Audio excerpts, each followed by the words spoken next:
Favourite একটা নাস্তা, মানে নাস্তার আইটেম এই হচ্ছে। তো আমাদের ডাইনিং চেয়ার ফাইনালি অ্যাসেম্বল করা হচ্ছে। আদেনা বাবা কাজ করে একা একা সময়ও পায় না এগুলো বিল্ড করার, সো একটা একটা করে বিল্ড করছে। আর এত সাদা, আমি শখ করে এই টেডি কাপড়টা নিয়েছি। এটার মধ্যে ডিফারেন্ট ডিফারেন্ট অপশন ছিল, লেদারও ছিল, বাট লেদার অর্ডার করিনি। যদি বাচ্চারা হঠাৎ করে নাইফ বা কোনো কিছু দিয়ে পোক করে ফেলে বা স্লোলি, এগুলো তো ফো লেদার মানে ফেক লেদার, ইভেনচুয়ালি পরে নষ্ট হয়ে যাবে, এই জন্য কাপড়টা নিয়েছি। বাট এত ফকফকা সাদা, আমার ভয়ই লাগছে যে এটা নষ্ট হয়ে যাবে। তো আমি বাচ্চাদেরকে এখানে এই সোফার কাভার এনে এখানে দিয়েছি যাতে নষ্ট না করে। মানে এই যে খাচ্ছে, একটা কেচাপের যদি দাগ পড়ে তাহলে তো শেষ। আর ছোটো মানুষ, আমি ওইভাবে বারবার না করি না যে এই ভরায় না ভরায় না, এগুলো করলে বাচ্চাদেরও আসলে অশান্তি, নিজেরও মেন্টালি আমি শান্তিতে থাকতে পারবো না যে সব সময় এক ভয়ে থাকতে হবে ও ভরায় নষ্ট করে ফেলছে। জন্য কাভার দিয়ে দিয়েছে। আর এগুলোর জন্য অর্ডার করেছে হচ্ছে আপনার চেয়ার কাভার থাকে পলিথিনের, সো এগুলো অর্ডার করেছি। আর আমার আগের ঘরে আমার চেয়ারে আমি যে প্লাস্টিকের যে রোলগুলো পাওয়া যায় সেগুলো কেটে দেনা বাবা স্ক্রু দিয়ে ফিট করে লাগিয়ে দিয়েছিল। সো ওই রকম পরে করব, এখন আপাতত আর কি চেয়ার কাভারগুলো অর্ডার করেছি। আর আমার এত ভালো লাগছে আলহামদুলিল্লাহ, আমি যে রকমটা ভিশন করেছিলাম আমার ডাইনিং চেয়ারে, ফাইনালি পারফেক্ট চেয়ার পেলাম। এর আগে এক সেট এনে প্রায় $200 লস দিয়ে মার্কেট প্লেসে বিক্রি করেছি, কারণ রিটার্ন করা মানে বলেছে প্রায় 6টা চেয়ারে 250-র উপরে চলে যেত জাস্ট ফর রিটার্ন শিপিং। তো খাজনা থেকে বাজনা বেশি, এই জন্য ভাবলাম যে না, যেটা দিয়ে হয়তো বা রিটার্ন করতাম সেটা থেকে মার্কেট প্লেসে $200 লসে বিক্রি করে ফেলি, এটাই বেটার। তো কি আর করা, আসলে অনলাইনে সবসময় যে সব জিনিস একদম পারফেক্ট হবে এরকমটা হয় না। আর আমার ঘরের থিমের সাথে একদম সুন্দর করে ম্যাচ হয়েছে, জানি না কতটুকু বুঝতে পারছেন। এই যে ব্রাশড গোল্ড যেটা, সেটা আমার সব চ্যান্ডেলিয়ার বলেন বা ঘরের যত ফিক্সচার আছে, লাইট ফিক্সচার বলেন বা এই যে নবস বলেন, সবগুলোর সাথে একদম ম্যাচ হয়ে গিয়েছে। আমি এত খুশি যে কালার যদি ম্যাচ হয় তখন আসলে অন্যরকম ভালো লাগা কাজ করে। আর রেটেনের হওয়াতে মডার্ন বহ লুক যেটা আমার ঘরের, সেই থিমটার সাথে একদম পারফেক্টলি গিয়েছে। সো এভরিথিং আস্তে আস্তে গ্যাদার হচ্ছে। সো এখানের জন্য মিরর অর্ডার করেছি, হোপফুলি মিররগুলো সেম কালার হয়, কারণ কালার ম্যাচ করা হচ্ছে সব থেকে টাফ। পাওয়া যায় অ্যাভেলেবল হাজার হাজার জিনিস, কিন্তু এক্স্যাক্টলি আপনি যে কালারটা চাচ্ছেন রিভিউ দেখেও বোঝা যায় না সামটাইম হাতে না আসা পর্যন্ত। আর এই কাভারগুলো এখন ওয়াশ করতে দিব, যেহেতু আর পরে ইউজ করা হবে। চেয়ার কাভার থাকাতে এত ভালো লাগে যে রেগুলার চেয়ার দেখতে একরকম, আর কাভার দেওয়াতে ভদ্র মানুষ লাগে, কাভার পরে একদম ভদ্রলোক। জি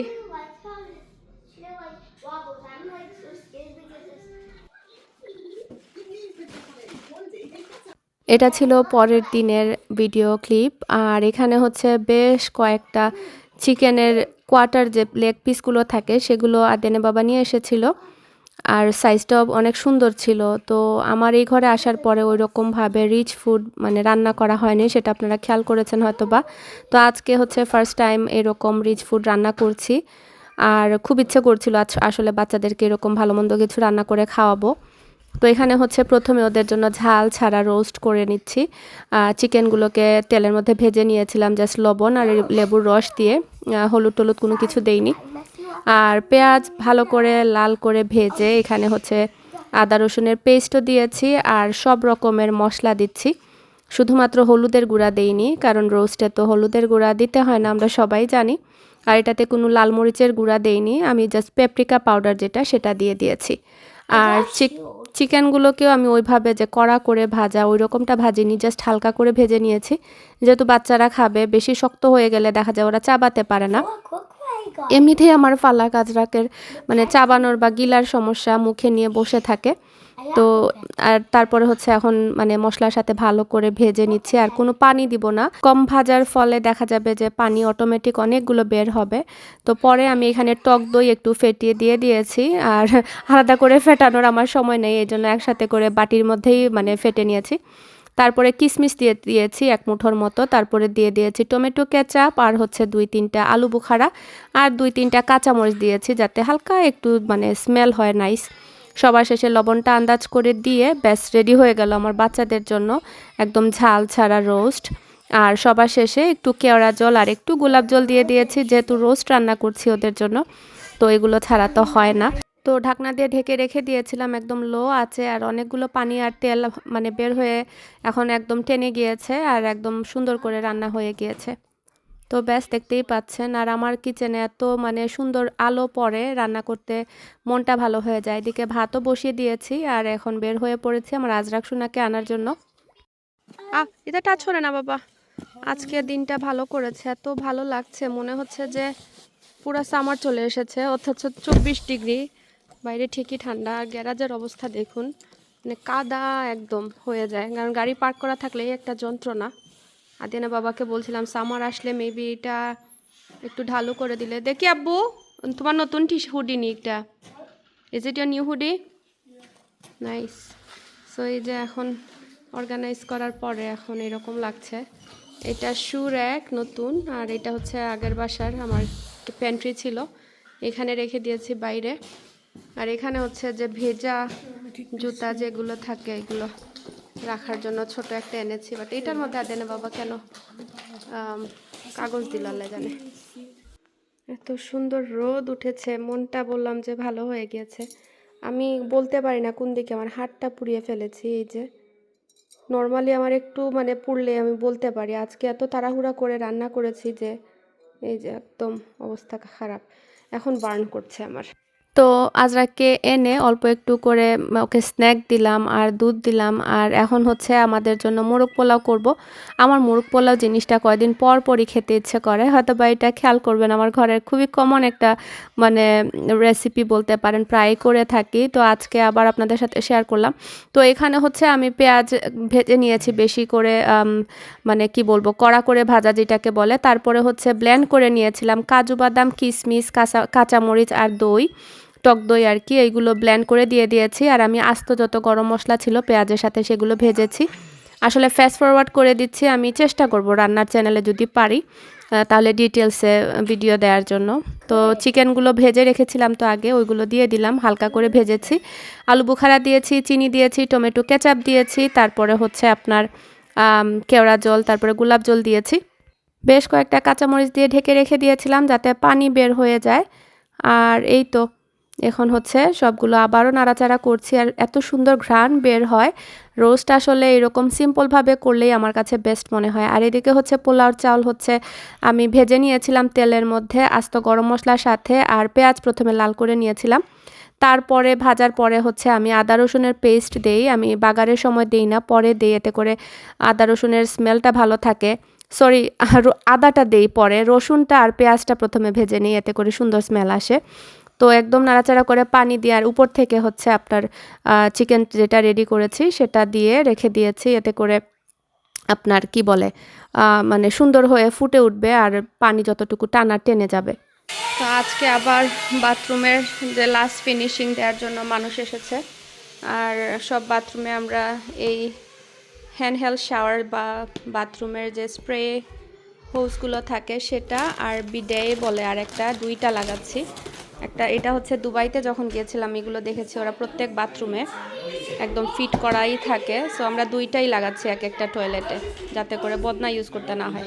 তো আমার সমোসার কয়েকটা মানে একটু পুর বাকি ছিল, তো একটা শিট দিয়ে পাফ পেস্ট্রির এরকম পাফ পেস্ট্রি বানাচ্ছি ঝাল ঝাল, আর একটার ভেতরে হচ্ছে নিউটেলা দিয়েছি আর নারিকেল দিয়েছি। এটা আমার ফেসবুক পেজে আর আমার রান্নাঘরের ওয়াইদাস টাইনি কিচেনে শেয়ার করেছি, টিপসের মতোই। মানে আমেরিকানরা বেশিরভাগ সময় আসলে পাফ পেস্ট্রি এরকম মিষ্টি মিষ্টি করে, ইভেন আমরা স্টোর থেকেও তো দেখি সবাই যারা দেশের বাইরে আছে যে বেশিরভাগই ভেতরে থাকে হয় চেরি বা অ্যাপল ফিলিং দেয়া। আমরা আর কি দেখা যায় দেশীয় ভার্সনে চিকেন কিমা বা বিফ কিমা বা বিভিন্ন আলুর মানে পুর ভরে বানাই, ঝাল ঝাল করে, ভালোই লাগে খেতে। সো কুইক হচ্ছে বাচ্চাদের জন্য, বা এমনিতেই যদি চায়ের সাথে মিষ্টি খেতে চান দেন নিউটেলা দিয়ে করতে পারেন। আমি আর কি কোকোনাট ফ্লেক্স ব্যবহার করেছি, এই যে এইরকম নারিকেল সুইটেন যে কোকোনাট ফ্লেক্সগুলো পাওয়া যায় প্যাকেটে বাজারে, সেগুলো মজাই লাগে খেতে। তো এয়ার ফ্রায়ারে দিয়ে দিয়েছিলাম, আর 15 মিনিট 390 ডিগ্রি ফারেনহাইটে করেছি। আই থিঙ্ক একবার ফ্লিপ করে দেই, ফ্লিপ করে দিলে আই থিঙ্ক দুই পাশে ভালো করে হবে।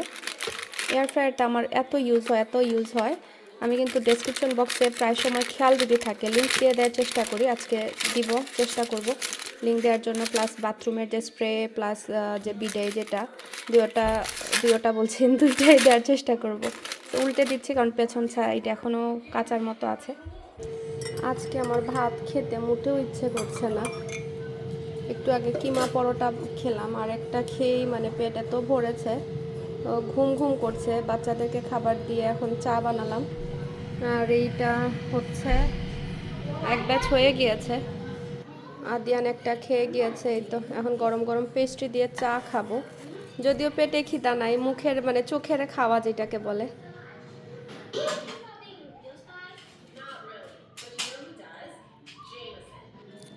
পাফ পেস্ট্রি আমার অনেক ফেভারিট একটা নাস্তা, মানে নাস্তার আইটেমের মধ্যে ঝাল ঝাল হলে তার কথাই নেই। আমাদের এখানে পাটেল ব্রাদার্সে এরকম পাওয়া যায়, আই বিলিভ 199 ও 299 করে একটা, বাট অনেক মজা থাকে। মানে নাইমামো থেকে কানামামো আর কি যেটাকে বলে, রেডিমেড তো পাওয়া যায় না ওইভাবে গরম গরম, ওরা গরম করে দেয় অবশ্য। Oh yeah. Oh, this one is. Can I buy something to make this pressure a little less? The hand. You don't have to buy nothing. Just don't use it. It's better to use this one. প্রতিদিন বলতে গেলে Amazon থেকে এটা সেটা আসতেই থাকে। এই Amazon যদি না থাকতো আমাদের যে কি অবস্থা হতো। আমি একজন তো স্টোরে যাওয়ার সুযোগই পাচ্ছি না, কোন দিকে যে দিন যায়। আগের ঘরেও সেম করেছি, সব কিছুই অনলাইন থেকে কেনা, এই ঘরেও আমার সেম হচ্ছে। কত শখ করেছিলাম যে স্টোরে যাব, দেখে শুনে কিনবো, যদিও বা বড় বড় ফার্নিচারগুলো স্টোর থেকেই নেওয়া হয়েছে। তো এখন তো আর সুযোগ পাচ্ছি না, ওই জন্য দেখা যাচ্ছে যে স্টোরে গিয়ে কিনবো সেটাও পারছি না। এদিকে হচ্ছে আপনার যে টুকটাক যেই জিনিসপত্র থাকে সেগুলো অ্যামাজন থেকে অর্ডার করে ফেলি। তো এখানে যে দুইটা অ্যাকসেন্ট চেয়ার নিয়ে এসেছিলাম ওইগুলোর বদলে এখানে আমি একটা সোফা নিয়েছি। বেবি ডিয়ার, ওয়াও যে সুন্দর লাগে। তো এখানে আরও প্যাকেজ এসেছে, আমি যে হ্যাঙ্গারগুলো কিনেছিলাম ওইগুলো এনাফ হয়নি, আরও হ্যাঙ্গার লাগবে। তো একজন আপু কমেন্ট করেছিলেন, আচ্ছা আপনারা দেশের বাইরে যারা থাকেন মুভ করলে সব কিছু নতুন কিনতে হয় কেন, আগের বাসায় কি কিছু ছিল না? কমেন্টটা পড়ে খুবই মজা পেয়েছি। আসলে আপু আগের বাসায় হ্যাঙ্গার ছিল, মানে ওই রকম ম্যাচ করা ছিল না। তো আমার ওই ঘর থেকে আরও বক্স আনা হয়েছে, এইখানে এখন এইগুলো ক্লিন করা, অর্গানাইজ। এই 2 বক্স খালি করে ফেলেছি বাই দ্য ওয়ে। তো এই হচ্ছে আমার ক্লিয়ার বাটি, এগুলো আমি অনেক শখ করে নিয়েছিলাম, এখনও আমার ক্লিয়ার ভালো লাগে তরকারি দিতে বা কোনো কিছু করতে। অনেক দিন হয় এগুলোতে সার্ভ করি না, দেখা যায় আমি এগুলোতে বেশিরভাগ সময় মিক্সিংয়ের জন্য ইউজ করি। 1 2 3 4 5 6 7 8টা। আর এই তো জগ টগ, এগুলো মিসেলেনিয়াস স্টাফ। আল্লাহ, এগুলো মনে হয় কোথায় যে রাখবো আমি, অবস্থা কাহিল। আর হ্যাঙ্গার এসেছে, হ্যাঙ্গার এত হ্যাঙ্গার লাগে, মনে হয় যে কোন দিকে যে কাপড়ে হ্যাঙ্গার। আগে অবশ্য আমার ফোল্ড করা ছিল, এই জন্য নতুন করে হ্যাঙ্গার লাগছে। অবশ্য সব রুমেই বেশি বেশি হ্যাঙ্গার লাগছে, সব কিছুই মোটামুটি এখন হ্যাং করে রাখছি। আর এই তো কালকে আদিনা বাবা এগুলো বের করে রেখেছেন, বেশ জিনিস রিটার্ন যাবে। এটা হচ্ছে আজরাকের রুমের জন্য হ্যাঙ্গার, ছোট সাইজের, ওর কাপড় চোপড়ের জন্য।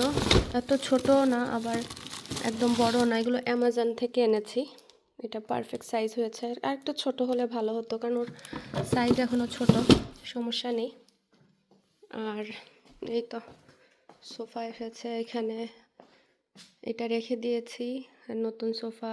পরে কার্টেন যাবে এখানে, উপরে এখানে যাবে।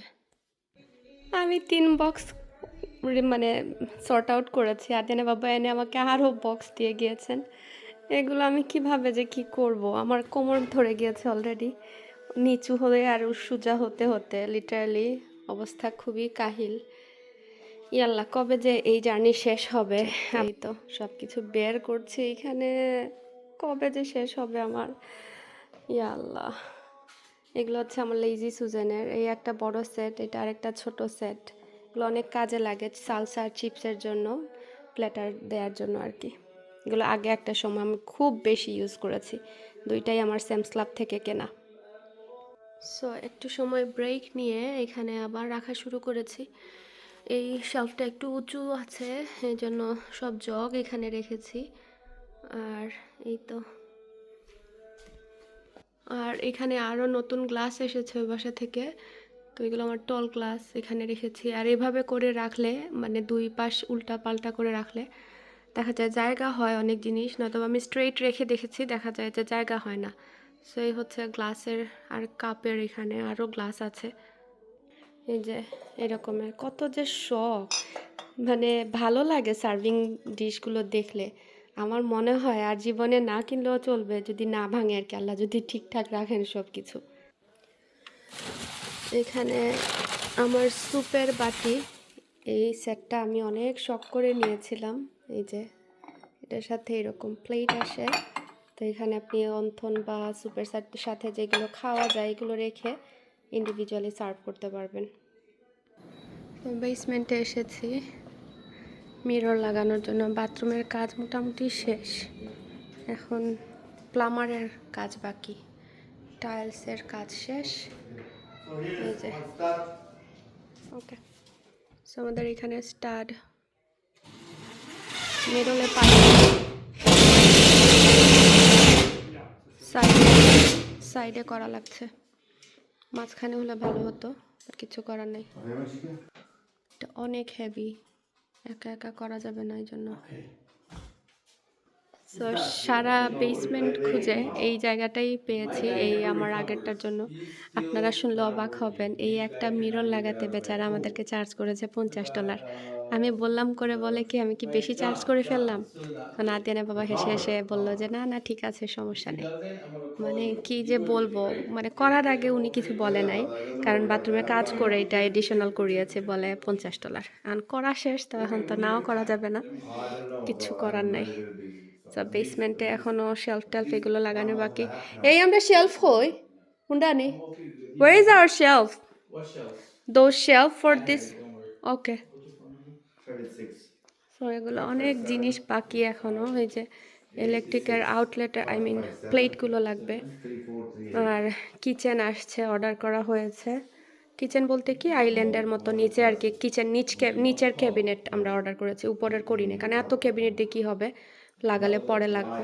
আর আদিনা বাবা এত এত ইলেকট্রিকের পোর্ট দিয়েছে যে আমার আপস্টেয়ারে ইলেকট্রিকের চুলার জন্য আমাদের আর কোনো আউটলেট বাকি নাই, মানে যে একটা ক্যাপাসিটি থাকে সব ক্যাপাসিটি শেষ। এখন কি একটা অবস্থা। তো এখন প্লামিংটা শেষ হলে আমাদের কার্পেটটা বসানো হবে। সো কখন যে কি হবে আল্লাহ জানে, একটার জন্য আরেকটা ওয়েট করতে হয়। Now I know you. এতদিন খুব বেশি ঠান্ডা ছিল, এই জন্য আমরা জিনিসপত্র ওইভাবে গিয়ে আনতে পারিনি, কারণ গাড়িতে উঠানামাই কষ্ট হয়ে যাচ্ছিল, আর জিনিসপত্র নিয়ে উঠানামা করা তো মানে অসম্ভব। তো এখন একটু ওয়েদার ভালো হওয়াতে আমরা আর কি কাচের জিনিসপত্র সব কিছু নিয়ে আসছি। তো জিনিস রাখতে রাখতে মনে হচ্ছে শেষই হচ্ছে না। সো এখানে সব টি পট লাইন ধরিয়েছি। আমার টি পট এত ভালো লাগে, দেখলেই মনে হয় কিনি। এখন তো কেনা বাদ দিয়ে দিয়েছি, তারপরও অনেকগুলো আছে আলহামদুলিল্লাহ। এই যে এই একটা, তারপরে এটা হচ্ছে সেটের সাথে, আর আই থিঙ্ক আরও আছে আমার। এই যে সবগুলো কালারফুল। তো এখানে পুরোটাই টি কালেকশনের মতো করে রেখেছি। এই হচ্ছে ফাইনাল লুক। এখনও উপরের শেলফ খালি, এই একটা শেলফ, এটাতে আরও জিনিস যাবে। মানে দেখতে মনে হচ্ছে কিছুই না, বাট আমি করতে করতে টায়ার্ড হয়ে যাচ্ছি। পুরো কিচেনের এখন আরও 3টা বাক্স খালি করলাম। এই যে এগুলো এখনও আছে, এগুলো আমি কোথায় রাখবো আমি বুঝতে পারছি না আসলে, কোন জিনিস কোথায় যাবে সেটাই থিঙ্ক করতে করতে আমার মাথা নষ্ট হয়ে যাচ্ছে পুরা। আজকে তো ওই বাসা থেকে আদিয়ানা বাবা গিয়েছেন, এখন হচ্ছে কালকে ওরা কি বলে সুপার বোল ছেলেরা আর কি দেখবে। সো একটা গেট ব্যাচেলার পার্টির মতো ওরা করছে। তো একুশিলায় ওই ঘরটাও একটু ক্লিন হবে, তো সব জিনিসপত্র নিয়ে গিয়েছে, ফোল্ডিং টেবিল চেয়ার এগুলো, টিভি এক্সট্রা। তো আমি জানি না আমি কি করছি বা কি করব, আমার শরীর খারাপ করে বেশি কাজ করলেই। আমার ফালাকের আরেকটা দাঁত পড়ে গিয়েছে, ই ই আর হোল ফুড মার্কেট থেকে আদিয়ানা বাবা এই লাজানিয়াটা নিয়ে এসেছিলেন। এটা চিজ লাজানিয়া, অনেক মজার ছিল, একদম মনে হচ্ছে হোমমেড। গত 4 দিন ধরে কত বক্স যে আমি অর্গানাইজ করেছি, আর আদিয়ানের বাবা প্যাক করে করে ওই বাসা থেকে নিয়ে আসছেন। আমি পাগল হয়ে যাচ্ছি লিটারেলি। আমাদের কমিউনিটিতে একটা পোস্ট করেছিলাম এরকম, আমার আনবক্সিংয়ের জন্য মানুষ লাগবে, একটা মানুষও রেসপন্ড করেনি আনফর্চুনেটলি। এই যে এখন এইটা দিয়ে গিয়েছে গতকালকে রাত্রে, এগুলো ও রাত্রে প্যাক করেছে আর এখন গাড়ি থেকে নামালো। বাচ্চারা মসজিদে গিয়েছে। আমি সকালেই অলরেডি 3টা বক্স খালি করেছিলাম। 3 বক্স খালি করে আমার কোমর ধরে গিয়েছে। মানে এক একটা বক্স তো না, মানে ভেতরে খুঁটিনাটি জিনিসপত্র বের করে দেন জায়গা মতো রাখা, কোথায় কি রাখবো সেটা থিঙ্ক করতে হয়। আমার খুব মনে হচ্ছে যে একটা মানুষ থাকতো, আমাকে শুধু হাতে দিত, আমি জায়গার জিনিস জায়গা রাখতাম, বা বক্স থেকে শুধু বের করে করে কাউন্টার টপে দিত আমাকে। আদেনে বাবা এনাফ করছেন। ও তো এই যে বাচ্চাদেরকে নিয়ে গেল, কার কোথায় সময় আছে? আমি আমার মতো বিজি, ও ওর মতো বিজি, সবাই সবার মতো বিজি। এই পৃথিবীতে কেউ কারো না, হেল্প করার জন্য মানুষ নাই, টাকা দিয়েও মানুষ পাওয়া যাচ্ছে না। Yeah Yeah, mine is blue color. Oh no, পুপ কালারও আসেনি। Yeah. এই যে এই পাশটা একটু খালি করেছিলাম, এখন আরো বক্স এসেছে। No, not yet. I called her yesterday, but she did not pick the call. I will call her again, but I have to complete another important call with them. So finally একজন বোন এসেছিলেন আমাকে help করার জন্য। More than me. আচ্ছা রে বা, আমার পা ব্যথা করছে, উনি কষ্ট করেছেন, আমিও ওনার সাথে হেল্প করেছি। সো আপা উনি মেহেদি নিয়ে এসেছিলেন, Move up. তো এরা পাগল হয়ে গেছে। এটা হচ্ছে ইনস্ট্যান্ট হচ্ছে কাপড় চোপড়ে লাগার ভয়। ফালাক অলরেডি বলছে যে ওর বেশি কালার লাগিয়ে ফেলবে, ভয় পাচ্ছে। আচ্ছা যাই হোক, আমরা অনেকখানি প্রোগ্রেস করেছি, বাট প্রোগ্রেস করার আগে ম্যাচ। তো এখানে বক্সগুলো খালি করেছি, না ইনো যা গইতো না, ইনো করা যেত না। সো এই যে আরো 3 বক্স বাকি। সো মোটামুটি এখানেও রেখেছি, এই যে। সো এই হচ্ছে এক পাশে রাখা, এই হচ্ছে এক পাশে।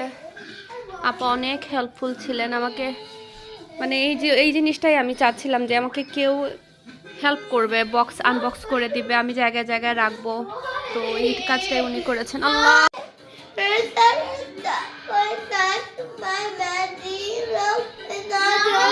ওকে okay, let's go, wash your hand. তো বাচ্চাগুলোর জ্বালায় কথাও বলতে পারি না। সো এই যে এই বক্সগুলো খালি করেছি আমরা, অনেক কাজ এগিয়েছে। তারপরে আপস্টেয়ার কাপড়ও কিছু ফোল্ড করলাম। উনি 4 ঘন্টা টোটাল কাজ করেছেন। আমার আলহামদুলিল্লাহ আমি অনেক হ্যাপি। যদিও বা এখানে পুরো ম্যাচ হয়ে গিয়েছে, এটা স্বাভাবিক, অর্গানাইজ করার আগে ম্যাচ হয়। আর ছোট কিচেনের জিনিসপত্র আসলে আমি ওইভাবে মানে বের হবে স্পেস, এই যে এখানে একদম গাদাগাদি করে রেখেছি। এগুলো ফার্দার অর্গানাইজ করব। আমার যে এমনভাবে ডিশ রাখতে যখনই গেস্ট আসে আমি যাতে ঝটপট বের করতে পারি। এই যে এটা খালি আছে, সো এখানেও জিনিস যাবে, এইটাতেও অর্গানাইজ করব আরও ফার্দার।